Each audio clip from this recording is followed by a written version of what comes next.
Man, what is going on, YouTube? We back again. Another video. Back with the Chevy today. I finally decided to tear down the rear end. Start swapping out these spacers right here. Well, adapters, I guess they call them. We're gonna swap the adapter for the spacer, and then we're gonna go ahead and install these ARP extended studs. I think while I'm in here, I may replace these wheel cylinders and the wheel seals. I checked them, this one's starting to leak just a little bit, so I may have to go to O'Reilly's and grab those. But yeah, I thought I'd be able to just pull these studs out. I can actually knock these out, but these are too long to install through the back. So what I'm gonna have to do is actually take the whole axle out, which isn't hard. And that'll give me a chance to change the fluid and see what the fluid looks like in this rear diff anyway. And this one is a non-limited slip, I do believe. It's non-G80, so I already checked the RPO codes in the trunk, and it don't have the tag. So I'm gonna go ahead and pull the cover off, and then we're gonna show y'all once I get the cover off, kind of how to get these axles out. It's actually really easy. You just have to pull one dowel rod out and a little 8mm, and then pull your 2 C-clips, and then they fall out. So I'm about to get started on that, pull the cover off, and then cut y'all back on once I get this cover off and show y'all how we're gonna get this apart. So I went ahead and pulled the cover off, and I don't have my flashlight on me, but as y'all can see, I backed this 8mm out right here. For some reason I can't get it all the way out, and then it allows this dowel rod here to slide out in between your spider gears. It allows it to fall out. So once you get it out, all you have to do is shove in on the end of your axle. Let me see, me back this camera out a little. Once you shove in, there's a C-clip right there that just fell down right there, and all you have to do is pull that clip out. Well, hopefully I can get it out without it falling out. Okay. Right in the soup. Get the C-clips out. Now we got them both out, and just like I suspected, this fluid is black as hell. It's probably the original fluid from 1987, and it stinks to high hell also. So we definitely gonna be changing that, put some new 75/90 in oil in it. And yeah, right now we're about to slide these axles out and see how hard it is to get these studs swapped out. So let me crawl out from under here. Also, we wrapped the bumper too. There's a wrap on that. So now I should be able to just grab this, kind of slide it out, and grab a rag. I don't have to worry about getting my hands all filthy. So we can just kind of grab it, slide it out. I said, probably gonna change these seals, but it's crazy they're not leaking, so I may just clean them up. Who knows? There's one axle's out. I always want to check these and kind of see if they're bent or not, which I highly doubt it's bent. So that one, come over here, pull this one out as well. Huh. So this one, the e-brake's not even hooked up correctly over here. So I have to get that put back in correctly because it's not even in correctly. So that'll be something for me to do really quick. It's actually just not even on there right. That's what you discover on these old cars. When people mess with shit, they don't do it right. So that'll be something we can fix. So right now, let me get these axles out, and I'll mess with that in a minute. Right now, just like that, rear axles are out.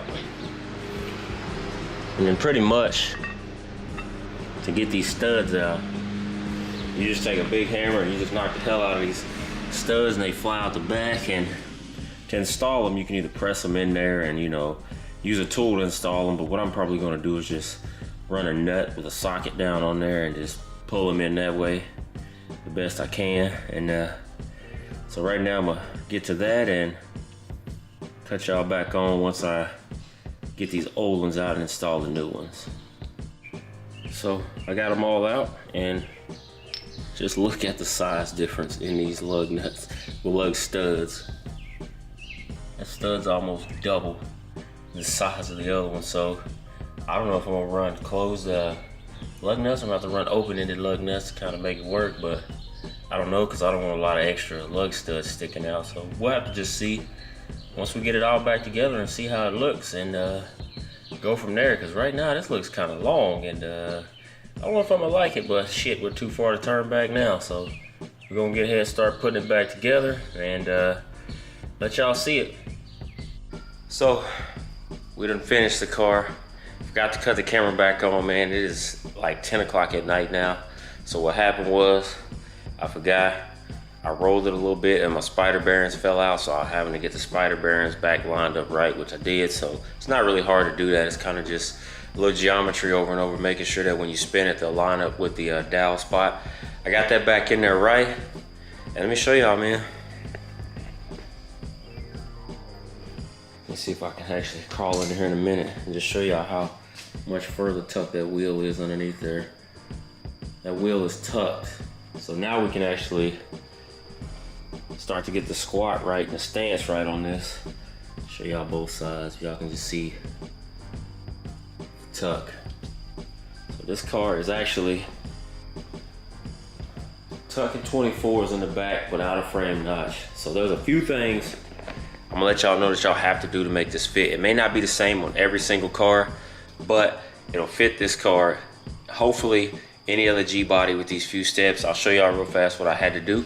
So first, this spot right here in the back, if y'all can see right there, you're gonna have to kind of flatten that out a little bit, and then around the tops of here, you really don't have to do much to the fender well, besides kind of this corner over here, which y'all probably know you have to straighten it out a bit. I'm gonna crawl into with my light, see if I can show y'all how much space we got.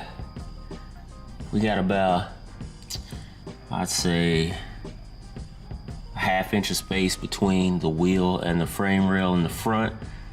And the back, we probably got about the same on both sides. So I know one thing I will have to do is, I think I'm gonna have to adjust this right here, bend it in a little further, because it's actually about a ½ inch from the tire, but I want to get it a little further up. That way I don't have to worry about that.